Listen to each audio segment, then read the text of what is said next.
भारतीय नौसेना के सबसे खूंखार समुद्री कमांडो मार्कोस की मदद से अरब सागर में सोमालिया के तट के पास हाईजैक हुए कार्गो जहाज एमवी लीला नॉरफॉक से 15 भारतीयों समेत सभी 21 क्रू मेंबर्स को सुरक्षित निकाल लिया गया है। इस जहाज को 5-6 हथियारबंद लोगों ने अपहरण करने की कोशिश की थी, लेकिन ये बचाव ऑपरेशन बहुत ही खूंखार और खतरनाक होने वाला था। यकीन मानिए, अगर जहाज पर ये समुद्री लुटेरे मौजूद होते और ये लुटेरे समय रहते डरकर शिप छोड़कर भागते नहीं, तो इनका अंजाम बहुत बुरा होने वाला था। भारतीय नौसेना ने पूरी प्लानिंग कर ली थी इन्हें मौत के घाट उतारने की।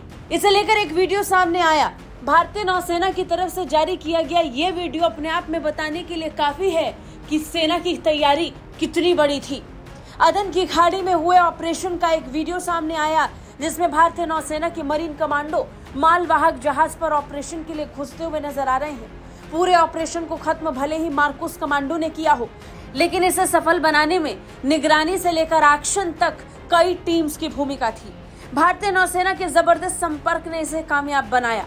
सबसे पहले समुद्री सुरक्षा की निगरानी के लिए काम करने वाले संगठन UKMTO ने ही भारत को जहाज के अगवा होने की खबर दी थी।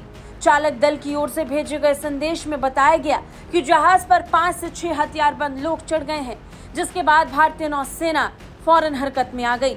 INS चेन्नई को सोमालिया के करीब फंसे इस जहाज के पास भेजा गया। इस ऑपरेशन में कई टीम्स की भूमिका थी। सबसे बड़ी बात यह कि इस ऑपरेशन के लिए किलर ड्रोन का इस्तेमाल होने वाला था। भारतीय नौसेना ने इस ऑपरेशन को अंजाम तक पहुंचाने के लिए MQ-9B प्रेडेटर ड्रोन की तैनाती कर दी थी। सबसे पहले भारतीय नौसेना ने एक मैरीटाइम पेट्रोलिंग एयरक्राफ्ट P-8I को जहाज की तरफ रवाना किया। फिर मर्चेंट वेसल की सुरक्षा के लिए INS चेन्नई को भेजा गया। भारतीय नौसेना ने अपहरण करने वाले समुद्री डाकुओं को कड़ी चेतावनी दी।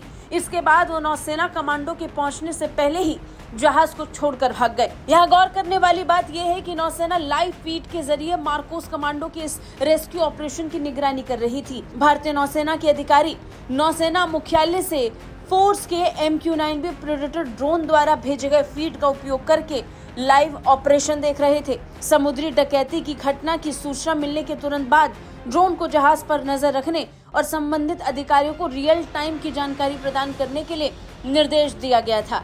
बता दें, जहाज को ब्राजील के पोर्टो डू एकू से बहरीन के खलीफा बिन सलमान पोर्ट की तरफ जाना था, लेकिन उससे पहले ही इसे हाईजैक कर लिया गया। लेकिन भारतीय सेना के ऑपरेशन के बाद लुटेरे भाग खड़े हुए और सभी 21 क्रू मेंबर्स को बचा लिया गया। ब्यूरो रिपोर्ट, भारत तक।